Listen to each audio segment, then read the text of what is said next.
চেয়েছেন তিনি, উঠতে চেয়েছেন পাখির মতোই।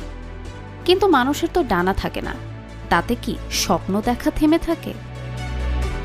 নতুন গিনেস রেকর্ড করার উদ্দেশ্যে গত 25শে মে প্লেন থেকে 41,000 ফুট উচ্চতা থেকে বাংলাদেশের পতাকা নিয়ে লাফ দেন 40 বছর বয়সী আশিক চৌধুরী, যার প্যাশন ও স্বপ্ন স্কাই ডাইভিং করে দেশকে এনে দেবেন এক অনন্য মর্যাদা।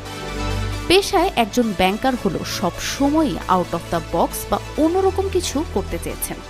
পাইলট পরিবারে বেড়ে উঠেছেন। এক সময় বুঝলেন যদি ওড়ার স্বাদ পেতে হয় তাহলে প্লেন থেকে বের হতে হবে। 41,000 ফুট উচ্চতা অর্থাৎ বায়ুমণ্ডলের স্ট্র্যাটোস্ফিয়ার স্তর থেকে পতাকা নিয়েই ঝাঁপিয়ে পড়লেন তিনি। এই অ্যাডভেঞ্চারের থিম ছিল the highest ever sky dive with a flag, অর্থাৎ সবচেয়ে বেশি উচ্চতা থেকে পতাকা নিয়ে লাফ দেয়া। এর ফলে দুটি রেকর্ড করতে পারবেন তিনি।